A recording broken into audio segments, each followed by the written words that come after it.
ସମସ୍ତଙ୍କୁ ପ୍ରଭୁ ଯୀଶୁଖ୍ରୀଷ୍ଟଙ୍କ ନାମରେ ନମସ୍କାର। ପ୍ରେଜ୍ ଦ ଲର୍ଡ। ଆଶା କରୁଛି ଆପଣମାନେ ସମସ୍ତେ ଭଲ ଅଛନ୍ତି। ବିଳମ୍ବ ନ କରି ଆମେ ଈଶ୍ୱରଙ୍କ ବାକ୍ୟ ମଧ୍ୟକୁ ଯିବା। ଆଜିର ପ୍ରସଙ୍ଗ ଏହା ଅଟେ ସ୍ୱାଧୀନତା ବା ସ୍ୱତନ୍ତ୍ର। ଈଶ୍ୱରଙ୍କ ବାକ୍ୟ ମଧ୍ୟକୁ ଯିବା ପୂର୍ବରୁ ଆମେ ଟିକେ ସ୍ମରଣ କରିବା ଏହି ସ୍ୱାଧୀନତା ଦିବସ ବିଷୟରେ। କାହିଁକି ସ୍ୱାଧୀନତା ଦିବସ ବା କାହିଁକି ଇଣ୍ଡିପେଣ୍ଡେନ୍ସ ଡେ ଏହି ଦିବସକୁ ପାଳନ କରାଯାଉଛି? ଆମେ ସମସ୍ତେ ଏହି ବିଷୟକୁ ଜାଣିଛୁ। ଆମର ଭାରତ ଦେଶ 1947 ମସିହା ଅଗଷ୍ଟ 15 ତାରିଖରେ ସ୍ୱାଧୀନତା ପାଇଥିଲା। ପ୍ରାୟ 200 ବର୍ଷ ପର୍ଯ୍ୟନ୍ତ ବ୍ରିଟିଶ ଶାସନରେ ଶାସିତ ହେଉଥିଲା। କିନ୍ତୁ 1947 ମସିହା ଅଗଷ୍ଟ 15 ତାରିଖରେ ଆମର ଦେଶ ସ୍ୱତନ୍ତ୍ର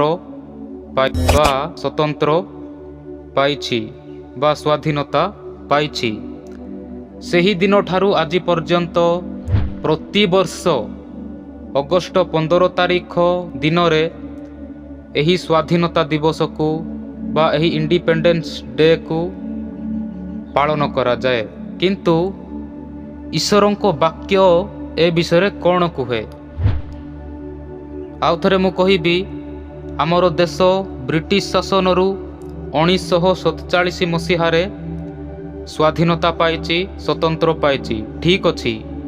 କିନ୍ତୁ ଈଶ୍ୱରଙ୍କ ବାକ୍ୟ ଏହା କୁହେ ଆଜି ପର୍ଯ୍ୟନ୍ତ ଆମର ଦେଶ ବା ଆମର ଦେଶର ଲୋକମାନେ ସମ୍ପୂର୍ଣ୍ଣ ଭାବରେ ସ୍ୱତନ୍ତ୍ର ପାଇନାହାନ୍ତି, ସ୍ୱାଧୀନତା ପାଇନାହାନ୍ତି।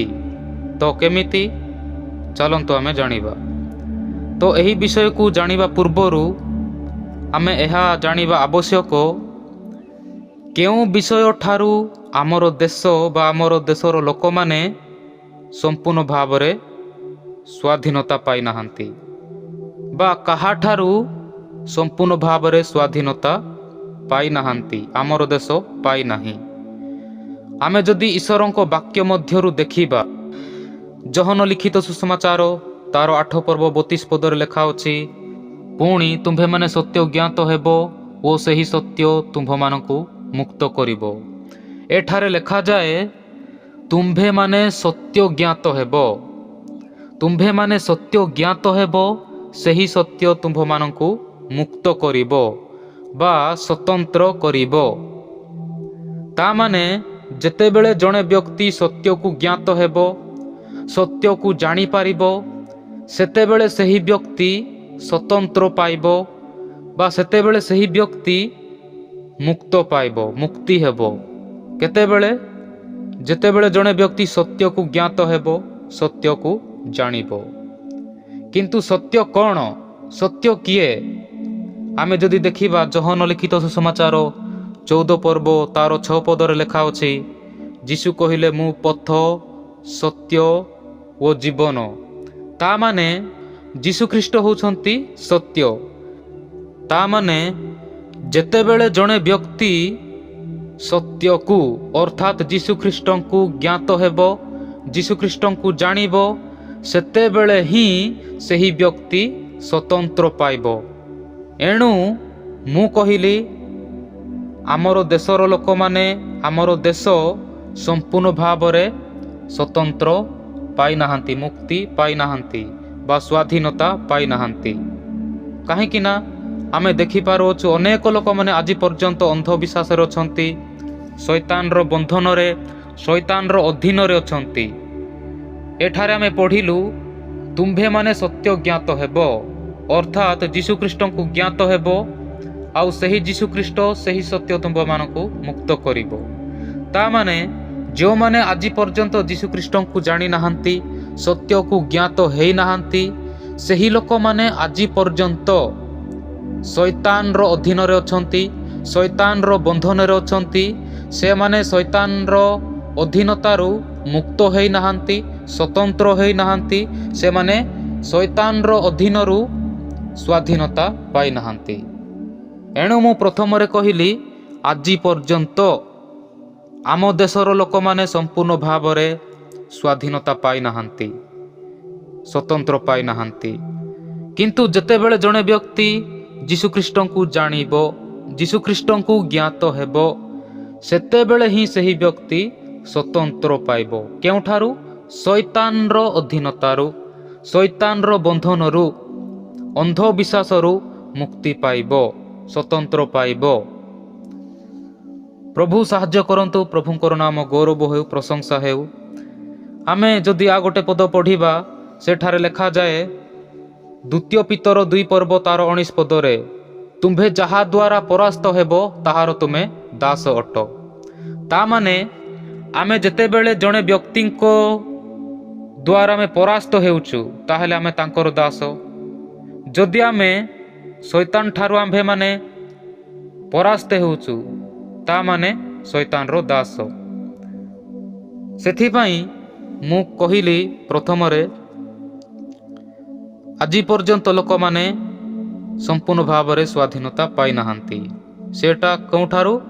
ଶୈତାନର ଅଧୀନତାରୁ ସ୍ୱାଧୀନତା ପାଇନାହାନ୍ତି। କିନ୍ତୁ ଆମ୍ଭେମାନେ ମଧ୍ୟ ପୂର୍ବରେ ଏହିପରି ଥିଲୁ। ଆମେ ଯଦି ଦେଖିବା ରୋମିଓ 6 ପର୍ବ ତାର 16 ପଦରୁ ତଳକୁ ତଳକୁ ଯଦି ଦେଖିବା, 17 ପଦରେ ଲେଖା ଅଛି, ସେଠି ଯଦି ଆମେ ଦେଖିବା ତାହେଲେ ସେ ଜାଗାରେ ଲେଖା ଅଛି ଆମେ ପୂର୍ବରେ କିପରି ଥିଲୁ। କିନ୍ତୁ ଆମେ ଯେତେ ଲୋକ ପ୍ରଭୁ ଯୀଶୁଖ୍ରୀଷ୍ଟଙ୍କୁ ଜାଣିଛୁ, ସତ୍ୟକୁ ଜ୍ଞାତ ହେଇଛୁ, ଆମ୍ଭେମାନେ ସମସ୍ତେ ଶୈତାନର ଅଧୀନତାରୁ ମୁକ୍ତି ପାଇଛୁ। ଆମ୍ଭେମାନେ ଶୈତାନର ଅଧୀନରେ ନାହୁଁ, ଆମ୍ଭେମାନେ ସ୍ୱାଧୀନ ଅଟୁ। କାହିଁକି ନା ବାକ୍ୟରେ ଲେଖାଯାଏ, ପ୍ରଥମ ଯୋହନ ତାର 5 ପର୍ବ 12 ପଦରେ ଲେଖାଯାଏ, ଯେ ପୁତ୍ରଙ୍କୁ ପାଇଅଛି ସେ ଜୀବନ ପାଇଅଛି, ଯେ ଈଶ୍ୱରଙ୍କ ପୁତ୍ରଙ୍କୁ ପାଇନାହିଁ ସେ ଜୀବନ ପାଇନାହିଁ। ତା ମାନେ ଆମେ ଯେତେ ଲୋକ ପ୍ରଭୁ ଯୀଶୁଖ୍ରୀଷ୍ଟଙ୍କୁ ପାଇଛୁ, ସତ୍ୟକୁ ଜ୍ଞାତ ହେଇଛୁ, ଆମ୍ଭେମାନେ ସ୍ୱାଧୀନତା ପାଇଛୁ, ଆମେ ସ୍ୱତନ୍ତ୍ର ପାଇଛୁ, ଆଉ ଆମ୍ଭେମାନେ ଯୀଶୁଖ୍ରୀଷ୍ଟଙ୍କୁ ପାଇକି ଆମେ ଜୀବନ ପାଇଛୁ। କିନ୍ତୁ ପୂର୍ବରେ ଆମେ କିପରି ଥିଲୁ? ଆମେ ଯଦି ଦେଖିବା ରୋମିଓ ତାର 6 ପର୍ବ 17 ପଦରେ ଲେଖା ଅଛି କି ଆମେ ପୂର୍ବରେ କିପରି ଥିଲୁ। ଆମେ ଟିକେ ପଢ଼ିବା 6ର 17 ପଦ। କିନ୍ତୁ ଈଶ୍ୱରଙ୍କର ଧନ୍ୟବାଦ ହେଉ ଯେ ତୁମ୍ଭେମାନେ ଯେଉଁମାନେ କି ପୂର୍ବରେ ପାପର ଦାସ ଥିଲ। ଏ ଜାଗାରେ ଲେଖାଯାଏ ତୁମ୍ଭେମାନେ ଯେଉଁମାନେ କି ପୂର୍ବରେ ପାପର ଦାସ ଥିଲ। କେତେବେଳେ? ପୂର୍ବରେ ପାପର ଦାସ ଥିଲ। ତା ମାନେ ଯୀଶୁଖ୍ରୀଷ୍ଟଙ୍କୁ ଜାଣିବା ପୂର୍ବରୁ ଆମେ ପାପର ଦାସ ଥିଲୁ। ଆଉ ଗୋଟେ ପଦ ପଢ଼ିବା ଆମେ 19 ପଦରେ ଲେଖା ଅଛି, ତୁମ୍ଭମାନଙ୍କ ମାନବୀୟ ଦୁର୍ବଳତା ହେତୁ ମୁଁ ମନୁଷ୍ୟ ଭାବରେ କହୁଅଛି, ତୁମ୍ଭେମାନେ ଯେପରି ଅଧର୍ମ ନିମନ୍ତେ ଆପଣା ଆପଣା ଅଙ୍ଗ ପ୍ରତ୍ୟଙ୍ଗକୁ ଅସୁଚିତା ଓ ଅଧର୍ମ ନିକଟରେ ଦାସ ରୂପେ ସମର୍ପଣ କରିଥିଲ। କେତେବେଳେ? ପୂର୍ବରେ ଆମ୍ଭେମାନେ ଆପଣା ଆପଣା ଅଙ୍ଗ ପ୍ରତ୍ୟଙ୍ଗକୁ ଅସୁଚିତା ଓ ଅଧର୍ମ ନିକଟରେ ଦାସ ରୂପେ ସମର୍ପଣ କରିଥିଲୁ, ଯୀଶୁଖ୍ରୀଷ୍ଟଙ୍କୁ ଜାଣିବା ପୂର୍ବରୁ। ତା ମାନେ ଆମ୍ଭେମାନେ ପୂର୍ବରେ ପାପର ଦାସ ଥିଲୁ, ଅଧର୍ମର ଅସୁଚିତାର ଆମେ ଦାସ ଥିଲୁ। ଆଉ ଗୋଟେ ପଦ ଯଦି ଆମେ ପଢ଼ିବା 20 ପଦରେ ମଧ୍ୟ ଲେଖାଯାଏ, କାରଣ ତୁମ୍ଭେମାନେ ପାପର ଦାସ ଥିବା ସମୟରେ ଧାର୍ମିକତା ସମ୍ବନ୍ଧରେ ସ୍ୱାଧୀନ ଥିଲ।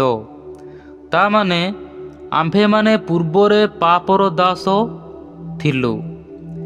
କିନ୍ତୁ ଯେତେବେଳେ ଆମେ ଯୀଶୁଙ୍କୁ ଜାଣିଲୁ, ଯୀଶୁଙ୍କୁ ଜ୍ଞାତ ହେଲୁ, ସେହି ସତ୍ୟକୁ ଜାଣିଲୁ, ସେହି ଦିନ ଠାରୁ ଆମେ ଶୈତାନର ଅଧୀନତାରୁ, ପାପର ଦାସତ୍ୱରୁ ସମ୍ପୂର୍ଣ୍ଣ ଭାବରେ ଆମେ ମୁକ୍ତ ପାଇଛୁ, ସ୍ୱାଧୀନତା ପାଇଛୁ ଆମେ। କିନ୍ତୁ ଏବେ ଆମେ କାହାର ଦାସ ହୋଇଅଛୁ?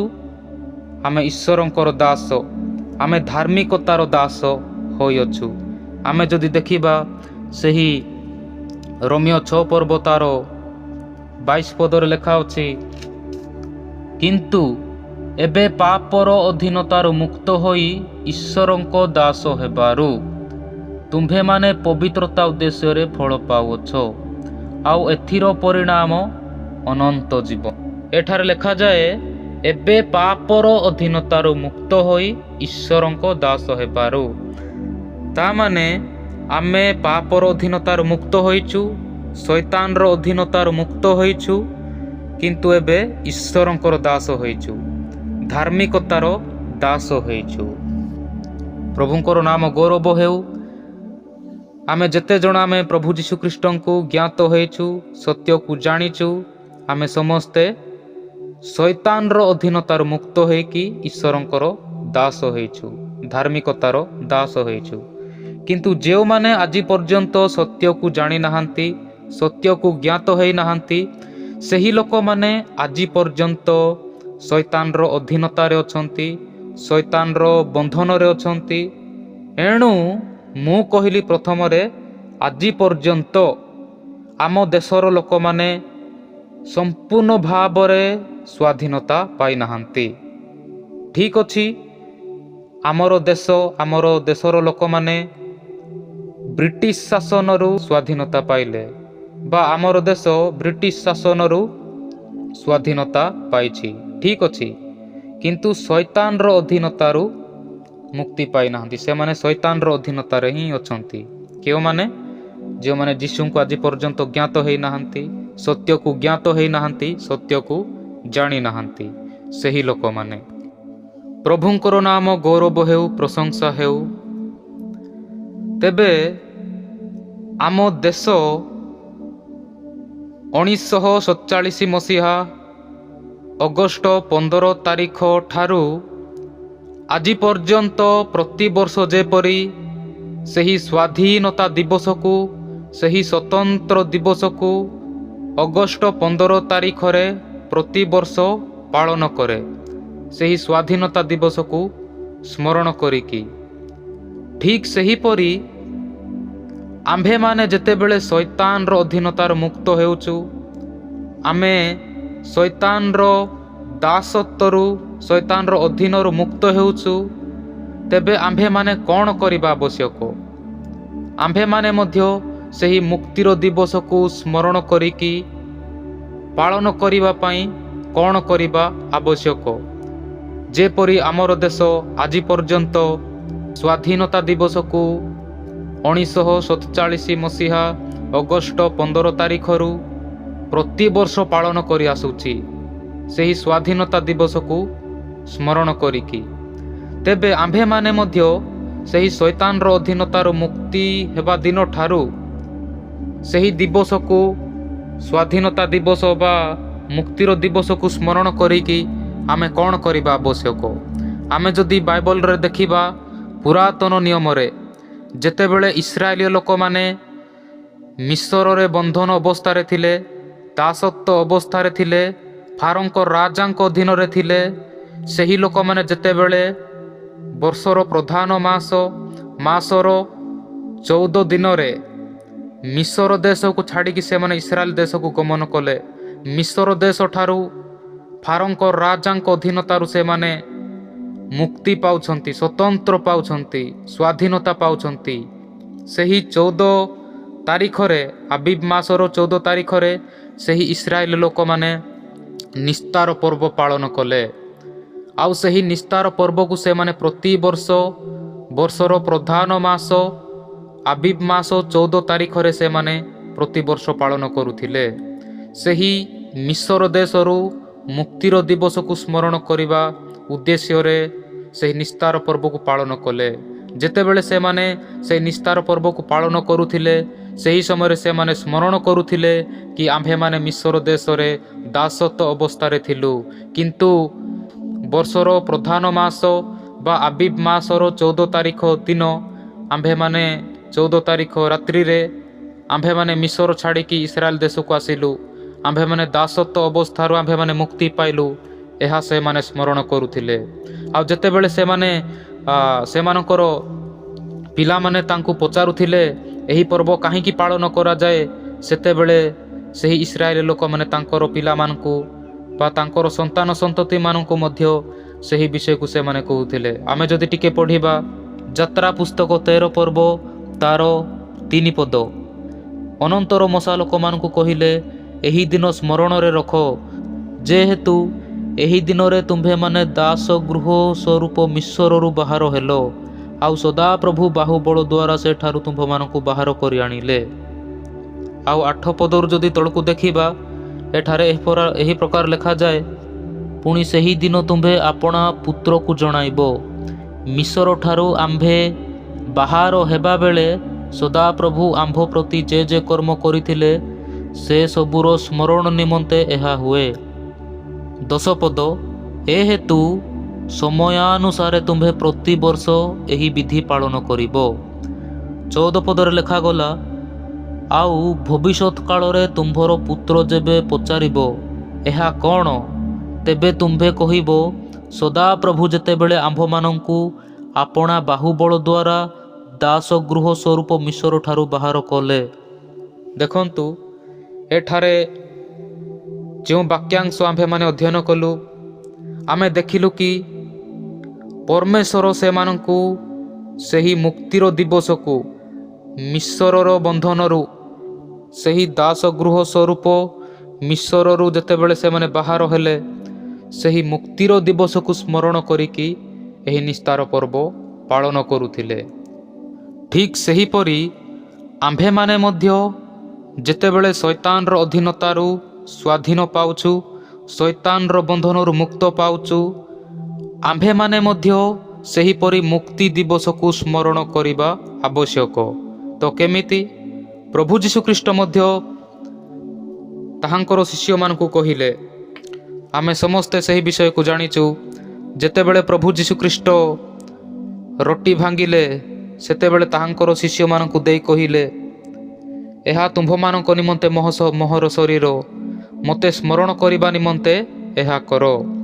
ସେହିପରି ଭୋଜନ ଉତ୍ତାରେ ସେ ପାନ ପାତ୍ର ମଧ୍ୟ ଘେନି କହିଲେ, ଏହି ପାନ ପାତ୍ର ମୋହର ରକ୍ତରେ ସ୍ଥାପିତ ନୂତନ ନିୟମ। ତୁମ୍ଭେମାନେ ଯେତେ ଥର ଏଥିରୁ ପାନ କର, ସେତେ ଥର ମୋତେ ସ୍ମରଣ କରିବା ନିମନ୍ତେ ଏହା କର। ତାମାନେ ପ୍ରଭୁ ଯୀଶୁଖ୍ରୀଷ୍ଟ କହୁଛନ୍ତି, ତାହାଙ୍କୁ ସ୍ମରଣ କରିବା ପାଇଁ ଏହା କର। ତାହାଙ୍କୁ ମାନେ ଯେତେବେଳେ ପ୍ରଭୁ ଯୀଶୁଖ୍ରୀଷ୍ଟ କାଲବରୀ କ୍ରୁଶରେ ଝୁଲିଲେ, ନିଜର ରକ୍ତ ଝରାଇଲେ, ଆମ୍ଭମାନଙ୍କୁ ପାପରୁ ଉଦ୍ଧାର କରିବା ପାଇଁ, ସେ ଶୈତାନର ଅଧୀନତାରୁ ମୁକ୍ତ କରିବା ପାଇଁ। ସେଥିପାଇଁ ଆମ୍ଭେମାନେ ସେହି ଦିନକୁ ସ୍ମରଣ କରିକି ଆମ୍ଭେମାନେ ମଧ୍ୟ ଆଉ ଏହି ବିଷୟକୁ କରିବା ଆବଶ୍ୟକ। ଆଉ ଥରେ ମୁଁ ମନେ ପକାଇ ଦେବାକୁ ଚାହେଁ, ଆମର ଭାରତ ଦେଶ ଯେପରି 1947 ମସିହା ଅଗଷ୍ଟ 15 ତାରିଖ ଠାରୁ ଆଜି ପର୍ଯ୍ୟନ୍ତ ପ୍ରତିବର୍ଷ ସେହି ସ୍ୱାଧୀନତା ଦିବସକୁ ସ୍ମରଣ କରିକି ପାଳନ କରି ଆସୁଛି, ଠିକ୍ ସେହିପରି ଇସ୍ରାଏଲ ଲୋକମାନେ ମଧ୍ୟ ଦାସତ୍ୱ ବନ୍ଧନରୁ ଯେତେବେଳେ ମୁକ୍ତ ହେଲେ, ସେହି ମିଶର ଦେଶରୁ ସେମାନେ ମୁକ୍ତ ହୋଇକି ଇସ୍ରାଏଲ ଦେଶରେ ବା କିଣାନ୍ ଦେଶରେ ପ୍ରବେଶ କଲେ। ସେହି ଦିବସକୁ ସ୍ମରଣ କରିବା ଉଦ୍ଦେଶ୍ୟରେ ସେମାନେ ବର୍ଷର ପ୍ରଥମ ମାସ 14 ତାରିଖ ଦିନଠାରୁ ସେମାନେ ପ୍ରତିବର୍ଷ ସେହି ନିସ୍ତାର ପର୍ବ ପାଳନ କରୁଥିଲେ, ସେହି ମୁକ୍ତିର ଦିବସକୁ ସ୍ମରଣ କରିକି। ଠିକ୍ ସେହିପରି ଆମ୍ଭେମାନେ ମଧ୍ୟ ଯେତେବେଳେ ଶୈତାନର ଅଧୀନତାରୁ ମୁକ୍ତ ହୋଇଛୁ, ଆମ୍ଭେମାନେ ଶୈତାନର ବନ୍ଧନରୁ ମୁକ୍ତ ହୋଇଛୁ, ଆମ୍ଭେମାନେ ମଧ୍ୟ ସେହି ଦିବସକୁ ସ୍ମରଣ କରିବା ଆବଶ୍ୟକ, ଯେଉଁଟାକି ପ୍ରଭୁ ଯୀଶୁଖ୍ରୀଷ୍ଟ ଆମ୍ଭମାନଙ୍କ ପାଇଁ ଉଦ୍ଧାରର କାର୍ଯ୍ୟ କରିଛନ୍ତି। ଆମ୍ଭମାନଙ୍କୁ ମୁକ୍ତ କରିବା ପାଇଁ, ଶୈତାନର ଅଧୀନତାରୁ, ଶୈତାନର ବନ୍ଧନରୁ, ଦାସତ୍ୱ ଅବସ୍ଥାରୁ ଆମ୍ଭମାନଙ୍କୁ ମୁକ୍ତ କରିବା ପାଇଁ ଯେଉଁ କାର୍ଯ୍ୟ କରିଛନ୍ତି, ଯେଉଁ ଉଦ୍ଧାରର କାର୍ଯ୍ୟ କରିଛନ୍ତି, ସେହି ବିଷୟକୁ ଆମ୍ଭେମାନେ ମଧ୍ୟ ସ୍ମରଣ କରିବା ଆବଶ୍ୟକ। ପ୍ରଭୁ ଏହି ଅଳ୍ପ ଶିକ୍ଷାରେ ଆମକୁ ସମସ୍ତଙ୍କୁ ଆଶୀର୍ବାଦ କରନ୍ତୁ। ଆମେନ୍।